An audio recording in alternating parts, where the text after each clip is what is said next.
Sağ olasın. Allah canı sağ olsun. Uzun bol canın sağ ol. Sağ ol. Bu Vahid Əzim şeirini deyim o episoddan sonra. Vahid Əziz deyir ki, mənə yüz ömür arzulamayın.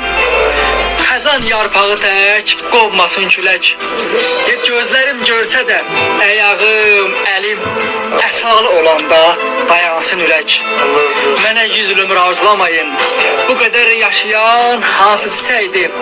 Mən yaşda qalmırsa tay, düşür tayım. Qurtla qiyamətə qalmaq deməkdir. Mənə yüz ömür arzulamayın. Yerişim, gülüşüm, səsim bitməsin. Məndən cavan olan, gümrah olanlar çiynimdə dünyadan köçüb getməsin. Mənə yüz ömür arzulamayın. Ölüncə umman tək çağlaya bilim. Qapı pəncərəmi öz evimdəki özüm aça bilim, bağlaya bilim. Bu izləyənlərə deyirdi. Deyirdim ay nəsə uzun ömür deyir, yox ya uzun sul gedimdir. Qapı pəncərə aça bilməyəmsən, niyə deyirəm bu yüz ömür? Anam deyirdi. Boş ömür de değil. Boş ömürlə. Anam deyir ki, mənə yüz ömür arzulamayın. Ölüncə umman tək çağlaya bilim. Qapı pəncərəmi öz evimdəki özüm aça bilim, bağlaya bilim.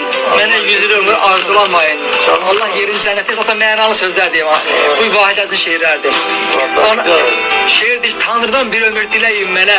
Həyatım sevgi ilə baxsın üzümə. Görsün yat payına şərik deyiləm.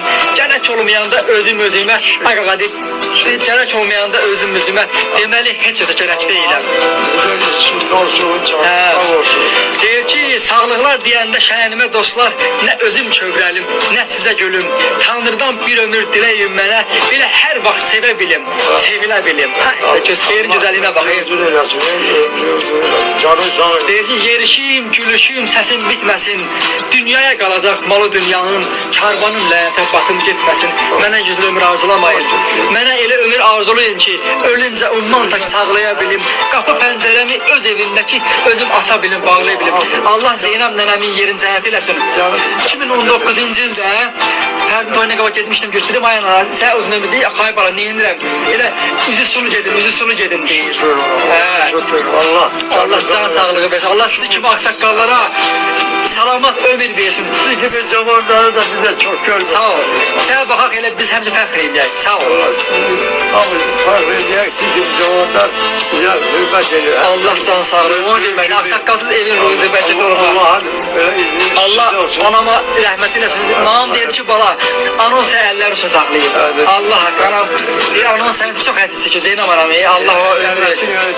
Şu andaki hoş oğlan daha hamsı. Yerdi ben şeydim.